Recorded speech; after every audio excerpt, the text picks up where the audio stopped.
In the heart of Karnataka lies Dharmasthala, a town long known for its spirituality, charity, and the famed Sri Manjunatha temple.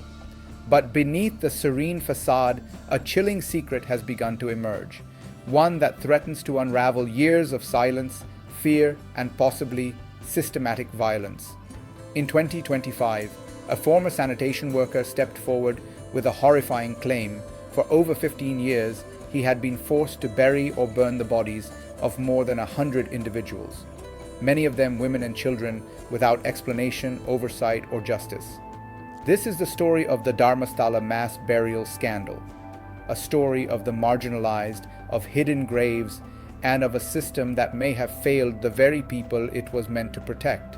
The whistleblower, who worked under temple-related services from 1995 to 2014, submitted a formal complaint to police in 2025.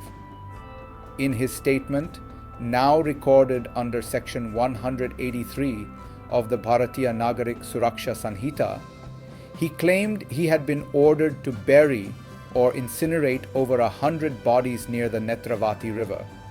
Many of the victims, he said, showed signs of trauma, acid burns, strangulation marks, and in some cases, partial undress suggesting sexual violence.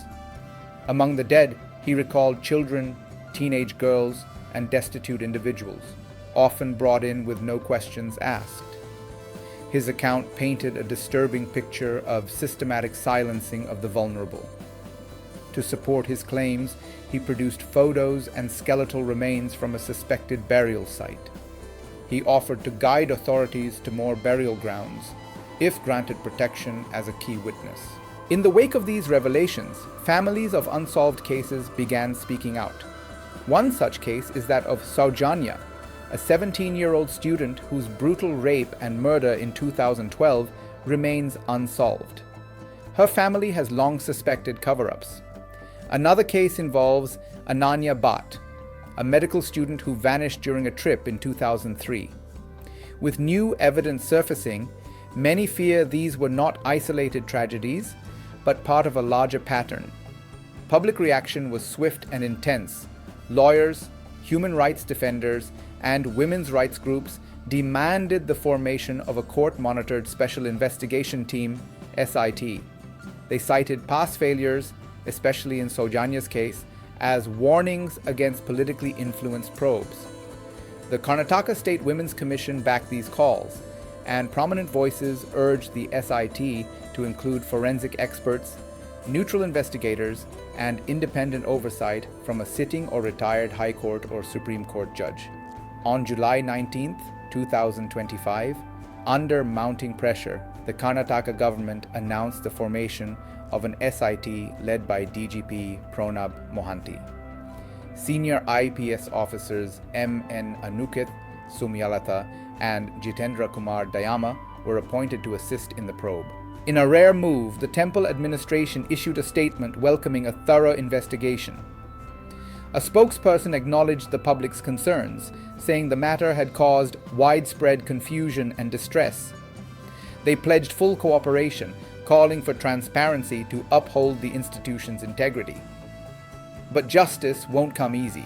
The SIT faces major challenges: witness protection, forensic recovery of remains, the potential involvement of powerful figures, and misinformation spreading online.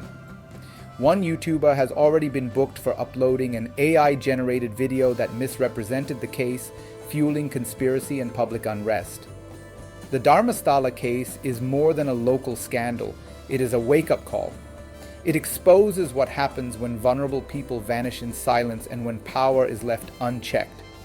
It raises difficult questions. How many were buried without names? How many voices were lost because they were deemed too poor, too young, or too inconvenient? What lies buried in Dharmasthala may be more than bones. It may be the truth society chose to ignore. But now, the dead are speaking.